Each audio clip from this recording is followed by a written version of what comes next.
Allah Jalla Jalaluh, cara berdoa yang sesungguhnya maka adalah menampakkan penghambaan. Maka kan janjinya astajib lakum, niscaya aku akan kabul. Dan niscaya akan aku kabul, tidak mungkin Allah ingkar janji kalau memang doa kita tuh benar terpenuhi syarat-syaratnya. Dan doanya itu ngecek, nggak serius, nggak tahu ngomong apa. Betul Allah. Doa kayak ini doa tuh.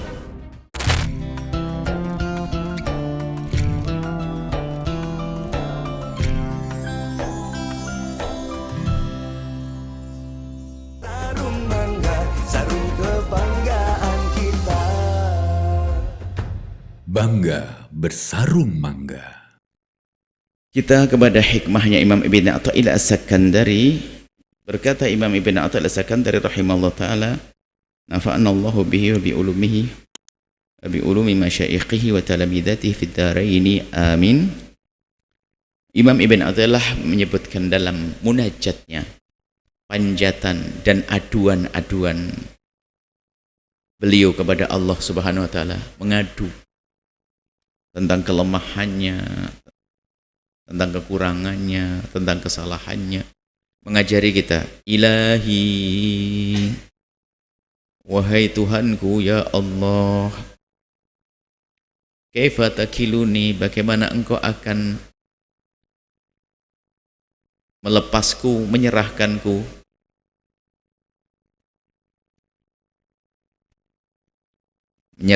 kepada selainmu. Waqad takaffaltali, sementara engkau telah menjamin segala urusanku. Maknanya di dalam memohon itu harus membangun keyakinan bahwa kalau kita mengadu kepada Allah, berdoa itu kan kita ingin mengadukan hajat kita, maka kita harus benar-benar punya keyakinan yang kuat, keyakinan yang benar bahwa Allah lah yang maha kuasa mengkabul hajat. Sehingga mengadu, ya Allah, tidak mungkin ya Allah kepada selainmu ya Allah, hanya kepadamu ya Allah, engkau yang telah mencukupiku ya Allah. Makanya meyakini, ya Allah, tidak mungkin kau akan serahkan aku kepada selainmu, sebab yang maha kuasa hanya engkau ya Allah, maka aku mohon kepadamu ya Allah. Sanjung dulu Allah. Dan begitulah caranya. Allah tidak perlu dengan sanjungan kita, tapi adab kita meminta ternyata dengan menyanjung dulu. Kalau kita kiaskan dengan manusia juga sah dalam istilah cara. Cuman kalau manusia cenderung menjilat nanti. Kalau kepada Allah namanya kita menghambakan kita.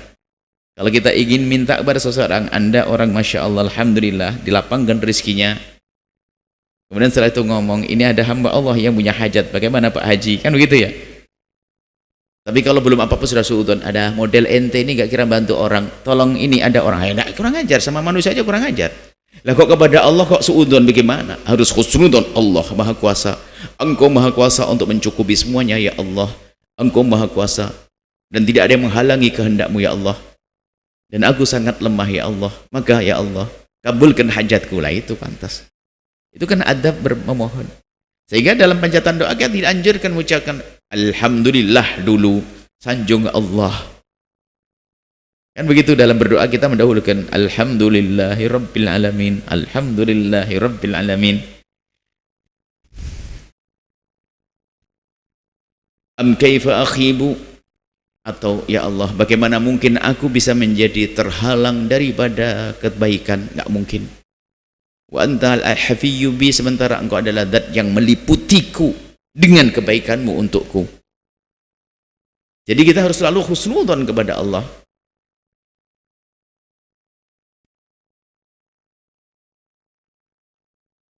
Kita husnudzon kepada Allah bahwa tidak mungkin kita disia-siakan oleh Allah. Sehingga dalam keadaan apapun enteng, mudah bagi dia, bagi seorang hamba. Sehingga di saat diberi sakit, dia langsung melihat, ini tidak akan mungkin sia-sia. Tentu ada sesuatu yang akan Allah berikan kepadaku. Nggak mungkin. Nah, selalu begitu. Jadi dalam keadaan apapun bagi dia adalah nyaman. Dia meyakini betul. Nggak mungkin Allah menghalangiku dari kebaikan, karena Allah adalah maha baik yang meliputi dengan kebaikan. Sehingga dia langsung menyadari kalau seandainya tampak bagiku tidak baik, tentu ada kebaikan yang disembunyikan di balik ketidakbaikan. Dan itu hanya orang berakal dan orang yang cerdas, yang sadar. Kecuali adalah anak kecil yang belum paham. Kalau ditusuk jarum itu berarti seolah-olah menyiksa, makanya dia lari. Dikasih obat pahit, mati nggak mau. Tapi yang gede kan ngerti, diminum obatnya. Seperti itu. Karena dia paham. Begitu juga orang yang kenal Allah, di saat diuji dia tidak langsung patah, putus asa, marah. Oh enggak, pasti mengatakan, ada sesuatu di balik ini. Di balik ujian itu naik pangkat, Allah akan husnudzon, langsung mendapatkannya. Ana inda dzanni 'abdi bi. Aku tergantung bagaimana hambaku mendugaku. Ha ana atafassalu bi faqri ilaik. Saat ini ya Allah, aku bertawasul dengan kefakiranku. Maksudnya apa? Ya Allah, aku mohon kau kabulkan hajatku. Dan modalku menghadap kepadamu apa ya Allah? Ya kelemahanku dan kefakiranku. Wah, ini tambah mantap. Tidak usah modal, aku punya ini. Tidak usah. Lah apa? Ente bilang, kalau ente minta modal ente menampakkan kelemahanmu. Dikasih oleh Zat yang Maha Kuat. Ana tawassul bi fakri ilaik. Kefakiranku, aku bertawasul. Aku mohon kepadamu ya Allah dengan perantara kelemahanku sendiri atau hajatku kepadamu ya Allah.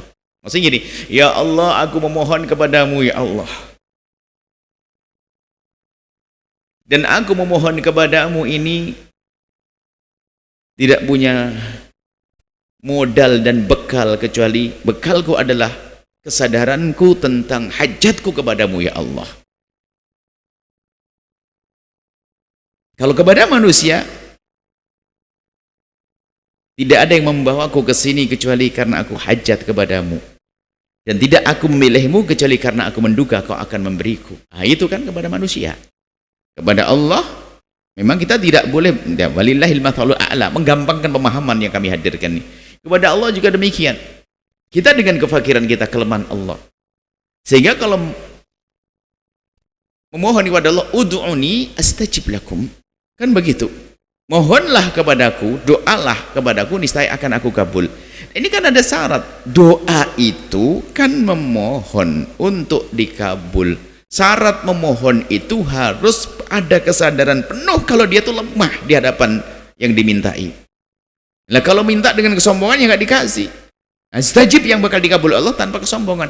Maka menyadari dirinya di saat memohon itu penting, namanya khusyuk dalam berdoa. Kemudian atawassul ilaika bi fakri ilaik, ya Allah, aku memohon kepadamu dan aku bertawasul, akan aku jadikan sarana modal aku menghadap kepadamu ya Allah, ya hajatku kepadamu ya Allah. Wa kaifa atawassul ilaika bima huwa muhalun ayasil ilaika. Lagi menampakkan kepada ya Allah, modalku menghadap kepadamu adalah kelemahanku. Jadi aku ini benar-benar lemah ya Allah, modalku yang aku jadikan sarana untuk menghadap kepadamu ada sesuatu yang gak akan mungkin sampai kepadamu. Aku menghadap kepadamu ya Allah dengan modal kefakiran, dan kefakiranku ini menjadikan susah sampai kepadamu ya Allah. Mengaku tidak mampu, tidak punya apa-apa. Ini adalah menampakkan aku sangat lemah ya Allah di hadapanmu. Maka khudh biyadi, ambil tanganku, ambilku. Ya Allah, tolong aku. Lah begitu. Kalau ingin minta pertolongan kepada Allah, tampakkan penghambaanmu. Ini kan bahasa yang dikemas oleh Imam Ibn Atha As-Sakandari dalam munajatnya yang indah. Kaifa ashku ilaika hali, ya Allah, bagaimana aku akan mengadukan keadaanku kepadamu. Ya Allah, aku lemah, aku sakit. Ini kan sebetulnya kan apa ini yang aku lakukan? Oh, engkau tahu ya Allah. Gila loh. Engkau tahu. Wa huwa la yakhfa 'alaika. Apa yang aku adukan engkau sudah tahu. Seperti yang disampaikan, dikatakan Imam Haddad, qad kafani ilmu rabbi min su'ali wa ikhtiyari. Sebetulnya sudah cukup pengetahuan Allah atasku. Enggak perlu lagi sebetulnya. Allah sudah tahu apa yang aku minta. Jadi sebelum kita doa, Allah tahu atau tidak? Tahu. Lalu untuk apa kita berdoa? Seperti Imam Haddad, fa du'ai wabtihali panjatan doaku, munajatku dan pengaduanku ini adalah syahidun li biftiqari, untuk membuktikan bahasanya memang aku punya hajat kepadamu ya Allah. Ya, ini jadi kalau kita menghadap kepada Allah dengan kesombongan, ya makanya di dalam menghadap kepada Allah harus tampak ta'abbud, namanya ta'abbud ibadah, penghambaan. Tampakkan dirimu seorang hamba, maka kita semakin mulia kalau kita semakin merasa diri kita hamba di hadapan Allah. Tawadhu, ya gitu. Am kaifa ashku ilaika, bagaimana aku mengadu kepadamu ya Allah, sementara engkau sudah tahu apa yang aku adukan. Maka aku mengadu karena engkau menyuruhku mengadu. Sehingga nanti derajat tinggi kalau orang berdoa, ya ini Pak, orang berdoa itu kan ud'uni astajib lakum, ud'uni, doa itu jangan dijadikan sarana. Kita harus bisa sampai pemahaman doa itu adalah ya ibadah, sampai dikatakan oleh Nabi mukhul ibadati, saripati ibadah itu ya doa, menampakkan penghambaan. Jadi kalau kita berdoa itu karena kita diperintahkan. Jadi dalam berdoanya orang yang dengan penuh kesadaran, maka berdoa itu adalah kita memenuhi permintaan Allah, ud'uni, untuk berdoa. Tapi yang terjadi pada kita apa? Kita berdoa karena memenuhi permintaan kita. Kan beda. Karena saya punya hak ini permintaanku. Sehingga menjadikan doa itu sarana untuk sampai. Kalau sudah sampai lupa nggak doa, itu kan banyak begitu. Itu nangis tiap malam karena anaknya lagi ujian mau daftar kuliah biar diterima, setelah diterima lupa. Ini waktu mau nikah, masya Allah rajin di barisan paling depan, bukan ente loh, jangan takut. Setelah dapat istri nggak kelihatan lagi, bukan ini. Ini sebuah contoh, nanti jangan. Itu karena apa? Doa bukan diyakini sebagai ibadah yang harus dilakukan. Hanya sarana doa, setelah selesai lupa. Tapi kita harus menjadikan doa itu bagian daripada ibadah itu sendiri, bahkan saripati, karena penghambaan. Kalau orang yang doa ibadah yang lainnya kadang tampak biasa-biasa saja. Tapi kalau sudah namanya berdoa menyadari kekurangannya, lalu diadukan kepada Zat yang maha kuasa dan maha kuat, maha kaya, ya Allah, ya Allah, aku lemah. Nah ini semuanya Imam Ibn Athaillah ngajari, sadari kelemahanmu, adukan kepada Allah. Dan kamu harus yakin bahwasanya di saat kau ngadu kepada Allah, Allah sudah tahu.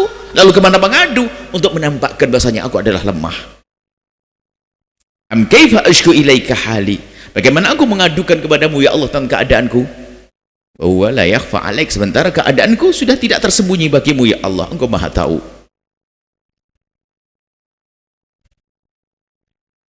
Am kaifa utarjimu, masih banyak am kaifa utarjimu bimaqali wa huwa minka baraz, bagaimana ya Allah aku akan menjelaskan dengan lesanku semua yang tersembunyi di dalam kalbuku dan harapanku, angan-anganku. Gimana aku akan menerjemahkan dengan bahasa apa? Sementara itu semua baros, tampak bagimu ya Allah. Unek-unek sudah tahu. Jadi tidak lain bahwasanya yang aku lakukan ini karena aku hamba, gitu saja, penghambaan. Maksudnya ya Allah, pakai bahasa apa yang harus aku ucapkan untuk menerjemahkan yang ada di hatiku? Engkau sudah tahu. Utarjimu maqali, bagaimana aku menerjemahkan dari apa yang aku inginkan, aku harap, engkau sudah maha tahu itu semuanya.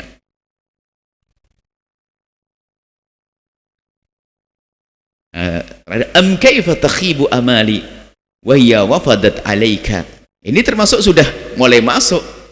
Bagaimana akan ya Allah, bagaimana akan tersia-siakan harapanku, kandas harapanku, sementara wafadat ilaika, harapanku sudah kau ketahui, sudah sampai kepada. Maksudnya apa?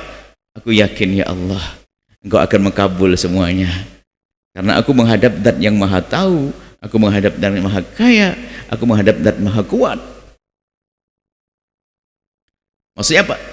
Allahnya am kaifa la tahsunu ahwali, maksudnya gini, ya Allah, kalau sudah begini nggak mungkin, engkau kan maha kuat, engkau maha kuasa ya Allah, engkau maha tahu ya Allah, bahkan yang tersembunyi di hatiku engkau maha tahu. Dan aku punya hajat kepadamu ya Allah. Dan Engkau berjanji akan mengkabul. Bagaimana tidak menjadi baik keadaanku? Ini khusnudan kepada Allah. Bahkan dalam berdoa kita harus khusnudan. Am kaifa la tahsunu ahwali, bagaimana ya Allah? Di saat seperti ini kok aku tidak menjadi baik. Aku menghadap kepadamu Zat yang Maha Kuat. Enggak mungkin kalau aku menurunkan tanganku lalu tidak kau kabul. Dan engkau telah berjanji, udhuni, mintalah kepadaku astajib lakum, niscaya aku akan kabul. Nah, ini adalah sebetulnya ya cara berdoa yang indah, menyadari kelemahannya, menyadari keagungan Zat yang Maha Agung, kemudian menyodorkan permohonannya. Ini kepada Allah Zat yang Maha Agung, dan itu ternyata cara ini berlaku di antara kita kepada siapapun, kepada orang tua. Kalau pengen minta baru salah, istighfar dulu. Jangan salah tiba-tiba minta, wah beli sepeda. Ente belum minta maaf, minta sepeda. Baik dulu sama ayahanda, hormat dulu, dan begitu adab, dan begitu diajarkan adab kepada Allah. Ini juga berlaku adab kita kepada sesama. Dan Allah Maha Pemurah, sementara manusia kadang ada marah, ada dendam. Allah Maha Kasih, dan memang Allah Maha Kuat, maha pedih dengan hukumannya bagi orang yang tidak mau bertobat, membangkang terus menerus, tidak mau kembali kepada Allah. Tapi kalau manusia dengan hawa nafsu ya marah. Tapi cara ini berlaku. Kalau kita ingin minta kepada ayahanda kita baru melakukan kesalahan, dia bilang, abah mohon maaf kemarin kesalahan kami bah, ya saya maafkan, nah besok lagi bah saya pengen ini bah, dikasih karena kita sudah damai. Seperti itu kepada Allah Jalla Jalaluh. Cara berdoa yang sesungguhnya maka adalah menampakkan penghambaan. Maka kan janjinya astajib lakum, niscaya aku akan kabul. Dan niscaya akan aku kabul, tidak mungkin Allah ingkar janji kalau memang doa kita tuh benar terpenuhi syarat-syaratnya. Lah doanya itu ngecek, nggak serius, nggak tahu ngomong apa. Betul Allah. Doanya ini doa tuh dengan orang saja, dengan sesama manusia yang dia sama satu pangkat dengan ayah itu, kita ya minta duitnya ya, olehnya ke sana. Sementara dengan Allah itu yang kita hadapkan adalah hati kita khusyuk, menyadari Allahumma qad kafani ilmu rabbi atawajjuh ilaika ya Allah, inni wajjahtu, ya Allah aku mohon, Allahumma ikfini bihalalik, terus minta. Begitu baru sah permohonan. Ini adalah gambar tentang munajatnya Imam Ibn Athaillah As-Sakandari. Ayo, jika kita berdoa, sadari bahwasanya kita betul-betul punya hajat. Hajat kita ini apa? Kita hadapkan di hadapan Allah. Dan kita sadari bahwasanya nggak mungkin kita bisa menyelesaikan itu kecuali pertolongan Allah. Baru ya Allah berikan pertolongan kepadaku untuk ini, untuk rezekiku, untuk anakku ya Allah. Aku kewalahan dengan anakku. Sadari, hadirkan kelemahan kita. Nggak mampu. Ya Allah, Engkau Maha Kuasa. Minta ya Allah, jaga anakku, jaga hartaku, jaga rumahku, jaga keluargaku, dan seterusnya. Inilah munajat Imam Ibn Athaillah As-Sakandari. Kita lanjutkan dengan munajat selanjutnya insyaallah. Wallahu a'lam bissawab.